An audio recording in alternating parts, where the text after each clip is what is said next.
What up, perps? Kid Copious, back in your biosphere. Purple State Party, you know what we're repping here, man. America, the center, common sense, and freedom. You know, we need freedom from the problems that are plaguing the streets right now. Rampant crime, property theft, vandalism, the frickin' street zombies. Hey, let's help the homeless, but the street zombies gotta go. Man, I saw firsthand. I went to a client. Their business is going in the toilet right now. The reason is, oddly enough, the homeless were vandalizing their freezer trucks. So they had to move their freezer trucks. They put them in a locked warehouse. That locked warehouse burned to the ground. Now, that wasn't because of the homeless. That was because we don't have enough people out there inspecting properties to make sure they're following fire law. But because their truck was constantly vandalized, their building constantly vandalized, they had to park somewhere else. And they lost everything. And it all started with the street zombies. The elites can sit up there and sprinkle their money to the less elites to pretend to do something about it. But at the end of the day, they're just going to keep letting it happen, keep letting it grow. And we're going to have to pay the price. And they're not offering any solutions. They're not coming up with any ideas. And there are ideas. We need a minimum secured area where we can get these people help and get them off the streets and get them out of our faces. We need massive RV parks where people with the RVs are living out of their cars can go and stay and get power and sanitation and reach out to the help. The people who want to be helped can be helped. The people who don't want help, they can't be helped. They need to be removed from the public. I'm sorry, but that's what I see on a daily basis. I don't need to go to another site where the homeless have broken into the electrical room and stole the batteries out of the fire alarm. The entire place smells like a frickin' toilet. And I got some guy yelling in my ear profanities and me having to sit there and go, well, do I do my job? Do I keep my eye on this guy? And if this guy decides to escalate, what am I willing to do? You know, I'm carrying a big fucking wrench. So what could I do? Yeah, I shouldn't have to be in that position. That guy needs help. But what he doesn't need is to be just left out in the general population. We pay the taxes that pay the politicians. And the politicians are going, F you. And they're not doing anything about it. Purple State, the idea of Purple State, is to reach compassionate solutions. We need to do something. Giving money to homeless advocates to give money to the homeless is not the solution. We know this. Whew. Apparently that was my rant. Let's get to some other stuff. Sort of Jim back in here. I always like these Jim memes. Calling somebody privileged because they're white is judging somebody by the color of their skin. Yeah, I think Martin Luther would say that. I think MLK would say that. That's one of the reasons why a lot of this nonsense they teach in school nowadays, you know, removes somebody like Martin Luther King Jr. because he was preaching for equality, but he was also preaching for a cohesive society. And people could say, hey, kid, you're just complaining because you're white. No, I'm complaining because that statement is true. You know, people don't know who I am, right? They don't know what I've done. They don't know that I've stood up to bigotry and apartheid and hate crimes, anti-gay statements. I've taken on friends, people who I've known for decades. I've taken them on. You know, my own brother, who's a stark raving liberal. You know, I chastise him every time he uses foul language like that, and he does. Some of the most racist people I know are literally voting for Biden and people like that. So, you know, it's a true statement. You know, Europeans, sure, they had their part in slavery, okay. But we're not all those people. Some of us didn't even have family in this country when slavery was going down. People in this country had nothing to do with the anti-civil rights movements. So again, I'm not going to judge you by the color of your skin. Don't judge me. So this Silmar property basically was just renting out space to RVs, as you can see right there. And they dumping the sewage into the storm drains, which is a no-no. Not all pipes go the same places, folks. I don't know if people know that, but when you put stuff down in the sewer, it's going almost straight to the ocean. If you put it down the toilet, well, it goes to a sanitation plant where it's treated before the water is released. Yeah, I drive past a couple of those places, and every day I just think, oh my God, did I shit myself? But now it's just the sewage treatment plant.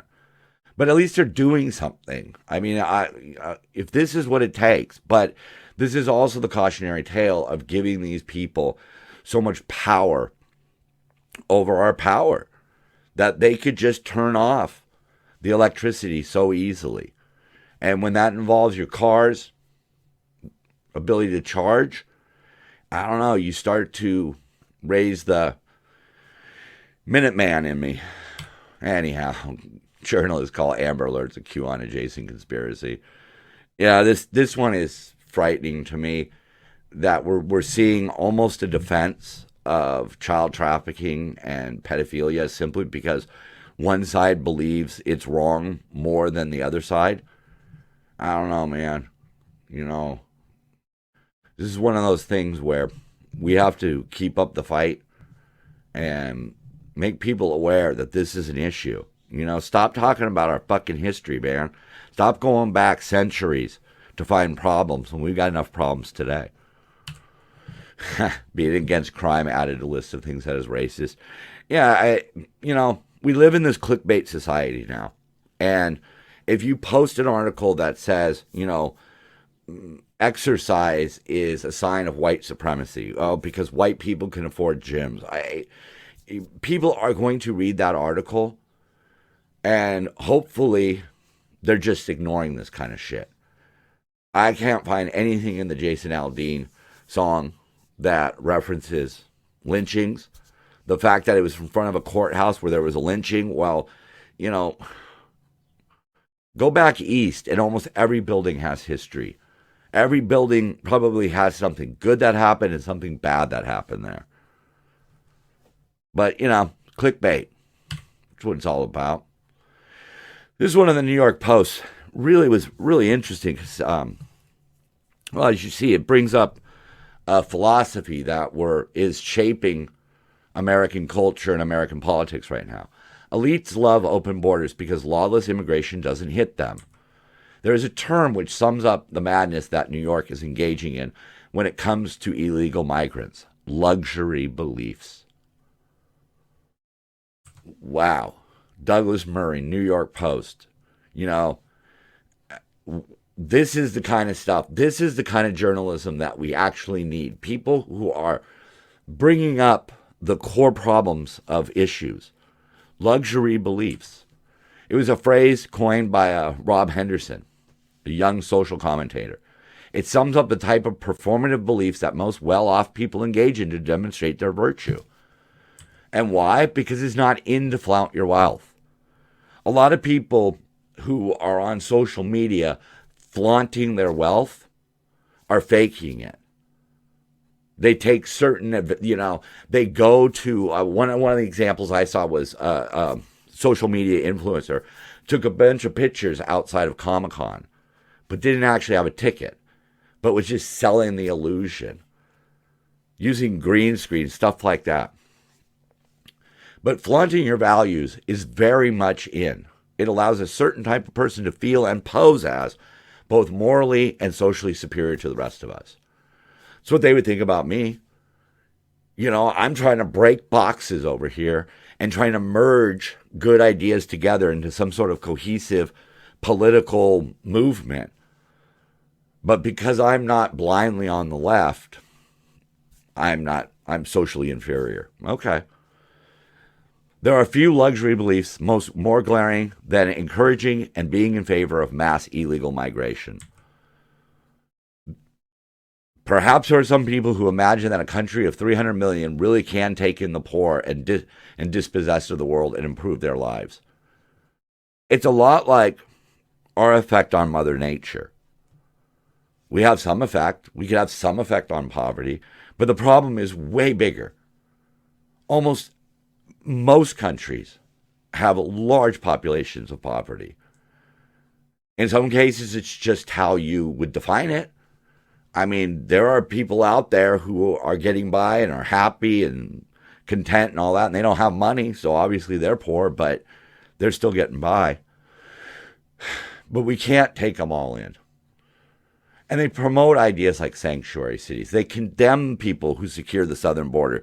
They call Trump's wall illegal. They bemoan governors like Abbott in Texas and Arizona and DeSantis who want to share the cost of open borders with the rest of the country. No, they say. The people on the left say. They say, no, no, no. Our plan is to ruin your state because your state's red. We don't want the problem here. NIMBY, not in my backyard, right? That's what these elitists in places like California, New York, Illinois, Seattle, or Washington now, the whole fucking state's been taken over. Oregon. Oh, let them all in. Just don't send them here. What kind of shit is that? Because that's their luxury belief. Their luxury of being away from it. And look what New York's spending right now. New York is going to have a budget deficit, $9.1 billion in 25, $13.9 billion in 2026. By 2025, the deficit of New York will be roughly what the state is currently having to spend annually just to cope with the illegal migrants.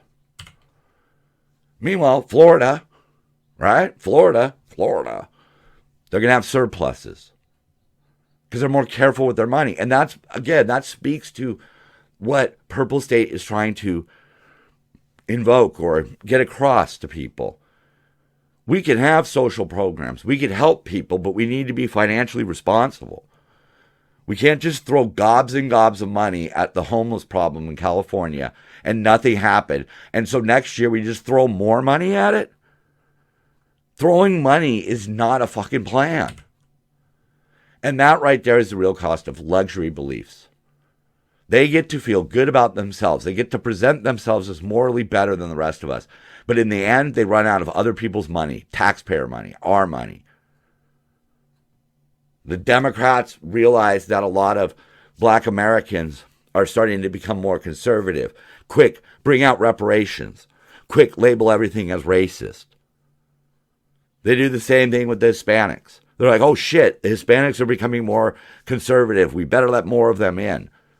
But the people that are here, regardless of race, creed, orientation, whatever you want to label them, they're against illegal immigration too. They're already here.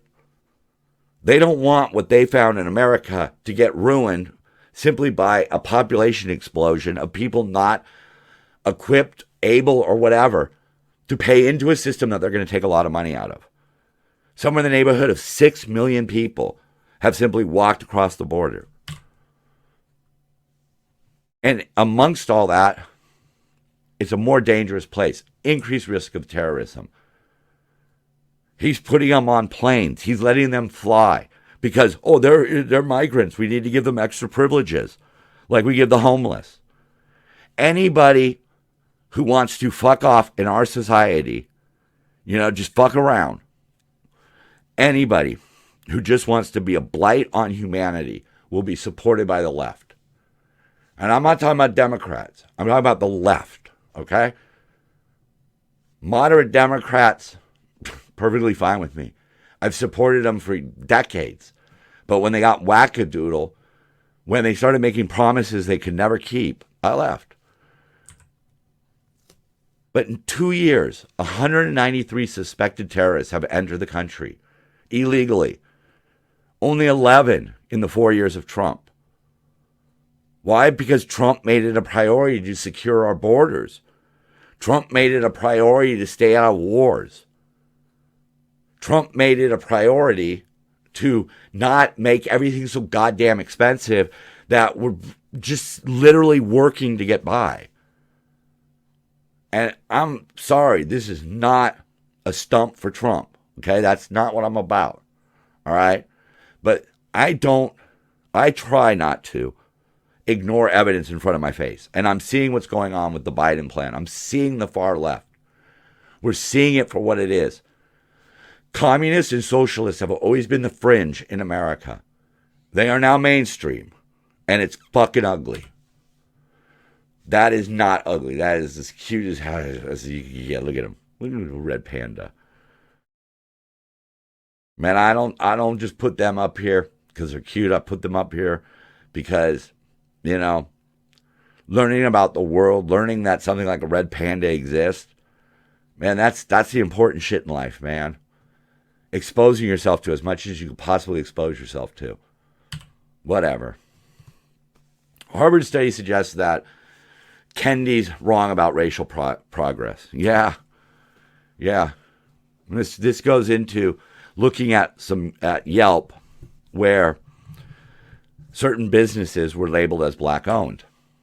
And what makes this interesting, and the reason why we have to keep talking about it, is because a guy like Kennedy is making dollar bills, y'all, off of pushing the ongoing strife between the races. Not looking at what people could do to better themselves or how we could actually help a community, but figuring out how to blame people and get rich off of it. He has not seen a single historical force arriving at a post-racial America. No progress on the race front. And all whites. Hey, I want to go back and really quick. Just Obama. Obama was president. There you go. How is that not fucking progress? If you're a white person in America, social justice educator, best-selling author of White Fragility, Robin DiAngelo has a message. You're a racist, pure and simple. And without a lifetime of conscious effort, you always will be. Well, you know what, Robin DiAngelo? You are a fucking whack job. And even with a lifetime of conscious effort, you will always be. Okay?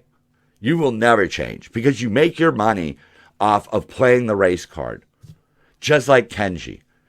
And going back to Kenji and the Yelp review thing here, the feature that allowed them to label themselves as a black business increased demand for black-owned businesses in the form of more calls to the restaurants, more delivery orders, and using cell phone data from different platforms, more in-person visits to the restaurant.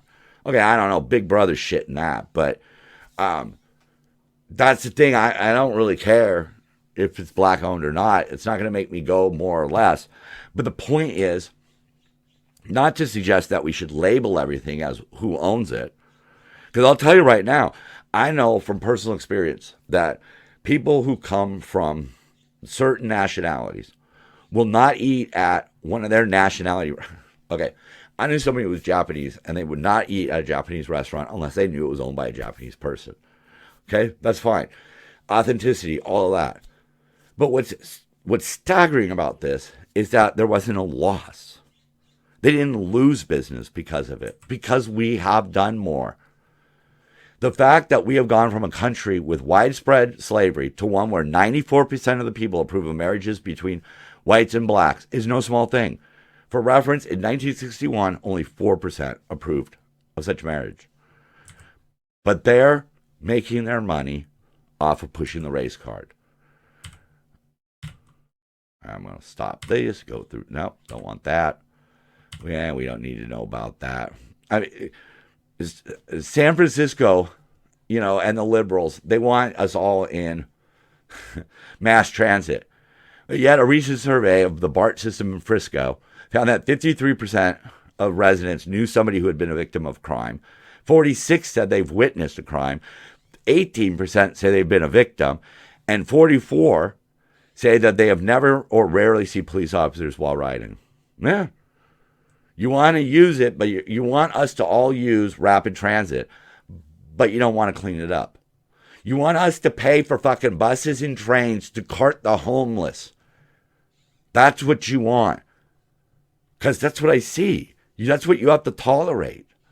You have to tolerate sometimes the worst of society on these things, and they do nothing to make it more secure. Oh. More red pandas. I knew I was going to get all hot on that one.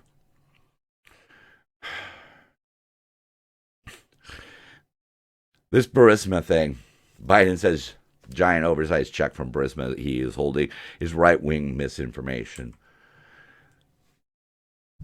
The CEO of Burisma bragged that it would take 10 years to find records showing illicit payments to Joe Biden. I think that was in 2014 or 15. We're coming up on the 10 years. But an FBI informant file containing a $10 million bribery allegation against Biden and his son. And a Ukrainian oligarch claiming he was coerced into making the payoff. And there you go. Burisma Holdings, which was previously under investigation by Ukraine's prosecutor general until the prosecutor general, Shokin, was fired, allegedly at Joe Biden's behest in 2016. They then went on to hire Hunter Biden and also Hunter Biden's business associate. These are payoffs, folks. In the report in 2019, Zolochevsky said he didn't want to pay the Bidens, and he was pushed to pay them by Burisma. $5 million to one Biden and $5 million to another Biden. What's going on with that? Zolochevsky makes the comment, although Hunter Biden was stupid and his dog was smarter, they kept him on. So everything would be okay. According to the report, the source then inquired whether Hunter Biden or Joe Biden told Zolochevsky if he should retain the younger Biden. Zolochevsky replied, they both did. Biden used his position illegally. We're right there. Devin Archer. Him and Joe Biden met. It's White House records. He also met with Burisma executives. They meddled in foreign affairs, and then they had the balls to impeach Trump when he was trying to find out about it. Grassley from Ohio, who released the report, what did they do with it? The Justice Department, the FBI, what did they do with it? Why have they tried to conceal it? They went after Trump, saying that Trump was trying to coerce the Ukraine into providing evidence of malfeasance by Biden, and that it was all fake, and we need to impeach Trump, and it's all true. This isn't about winning, okay? I don't have a team. I'm Team Purple. This is gross to me. I find this to be absolutely gross that you made up flat-out lies about Trump's involvement with Russia. You impeached him for trying to investigate Biden's malfeasance. And in the end, Biden was doing this. I don't know why anybody would come out and fabricate this. There is no evidence that this has been fabricated. This is more evidence than you presented on the Russian collusion. People need to stand up and notice this shit. They need to notice, man, that when they paint America as this horrible place, you know, the 1975 was playing a music festival in Malaysia. The Malaysians stopped it. The front man, a British pop rock band, the 1975, kissed a male bandmate on stage and criticized the country's anti-LGBT laws. Malaysia fired back. There will be no compromise against any party that challenges, disparages, or violates Malaysian law. So they halted it's a crime there. So they halted the music festival. Kicked them out of the country. So do the United Arab Emirates. America has its problems, but we're constantly working to improve. And we certainly are not the worst place. Go live in some of these countries. You don't like it here, go live somewhere else. If you think you can live in Sweden, you go through the process of trying to immigrate there. Good luck. Because simply being able to work the cash register at a 7-Eleven is not good enough. All right? We let people in with the flimsiest of excuses. We give people money upon arrival here. Other countries, no. Malaysia banned Swatch from its Pride Club. Swatch is still a thing. Swatch used to be the watch back in the day. You get one of those on your wrist, man.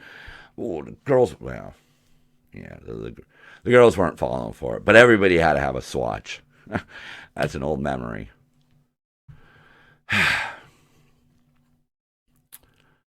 Money, we know, has ruined politics, right?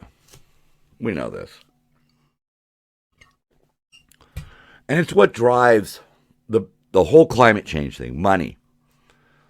And they're talking about how Death Valley puts an exclamation point on a brutal heat wave. It never did actually break the record, set in 1913. Of course, that record's being disputed right now because, it's contradicts some of our so-called evidence. But one of the reasons why I have a problem is because of articles like this that are pro-climate change.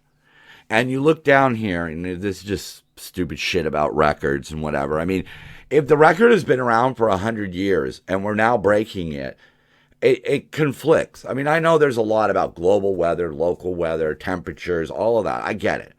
All right. Also understand that the Earth goes through cooling phases and warming phases. What actually is causing things, I don't pretend to know. But what I do know is that you will say and do whatever you want or can to prove your point. Look at the bottom there. Beyond the maps and the numbers are real harms that kill. More than 100 people have died in heat waves in the United States and India so far this summer. So take two of the largest nations on the world, right? Similar climates, I believe. Looking at the globe, all that. I think so. I think we're somewhat similar. But 100 people have died this summer. How many people have died from criminals, gang members, fentanyl, cars? How many? More than 100. And you don't even need to include India. Right? There you go. How many people have died from alcohol? So, yeah. Do we need to do stuff to clean it up? Yeah, sure we do. But look what Mother Nature can do. This is up north in California, Tulane Lake. That's what it looked like on February 1st, and that's what it looks like on April 30th. Mother Nature just reclaimed all that land as a lake. It's the heaviest rainfall in the past. This heavy rainfall that ended that year's long drought. The lake is larger than it's been in 150 years. Mother Nature somehow corrects? I don't know. It's a big freaking place, man. Mother Nature, not one to be fucked with. All right? I don't really think we can. I think we could do a lot more to clean things up, but I don't think EVs are the answer. I don't think taking away my fucking gas stove is the answer. I think the problem is that the real solutions involve lots and lots of money and political influence. But hey, only time will tell, man, because all of our efforts, all the efforts in New York, all the efforts in California, they aren't going to add up to shit. It's just math. I can't do anything about it. Running late on time here, but in Europe, smartphones will need to have a replaceable battery by 2027. I bring this up because I, for one, do not like the idea of not being able to just simply change my battery, get a new battery. I like my phone. I don't need a fucking new phone. To me, a phone is not a status symbol, okay? My phone is an older model, and it works perfectly fine for me. It does everything I need it to do. But they can mess with you. I use an Apple at work, and I'll tell you, after the last generation came out, my phone is just crap now, dude. It's like carrying around a brick. But whatever. And if they want to create a circular economy, which means that the manufacturing model for that would be that resources that are put into it are recycled or reused. In a perfect world, the resources needed to create a smartphone would be sourced 100% from older smartphones. So nothing new would ever need to be used. Obviously, that would be practically impossible. But getting much closer to 100% is a very realistic goal. This is the kind of journalism we need. This isn't going to save the world, but it's good for consumers. It will start cutting things down. Instead of always having to buy a new cell phone because your battery sucks, or paying a lot to get that battery replaced, you can just get a new battery. So we have less cell phone turnover, the batteries could then be recycled. Man, whatever. Hollywood strike enters third month. Improving world doesn't need Hollywood. I miss old Hollywood, man. I liked watching the old films where, like, you could see how the film was made, you know? Like, you could imagine, like there are lots of films where, like, you could tell it was a stunt driver. But that mofo literally flipped that boat over the river. Okay, I get it. It wasn't James Bond. It wasn't Roger Moore. But it was a stunt driver, and he made a boat do a barrel roll over a river. More like a stream. I don't know. I forget the difference between river and stream. But yeah, now it's just all fucking CGI, dude. You know, I don't know. Whatever. And, hey, look, man, I love a good short joke. I do. Okay, I'm, you know, whatever. I'm not tall. New Mission Impossible features Tom Cruise attempting to get bag of chips off high shelf. Oh, man, that goes out to all the shorties out there.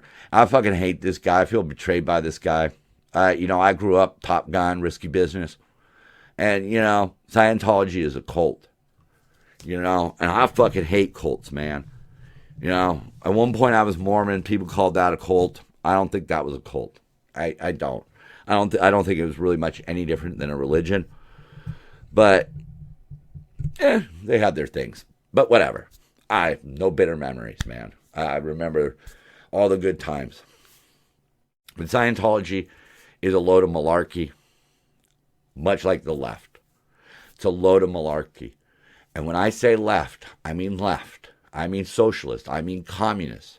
Unfortunately, that umbrella is Democrat. All right? I don't like the intolerance of the Republicans. All right? I don't like those two things. Those two things frighten me. I don't agree with either side entirely. And I'm certainly not a member of a red cult or a blue cult. I'm a purple cult. What? I'm a cult of purple, red, white, and blue. I'm Kid Copious. I'm Purple State Party. And so are you.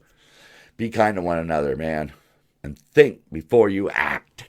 But always dance when the beat drops.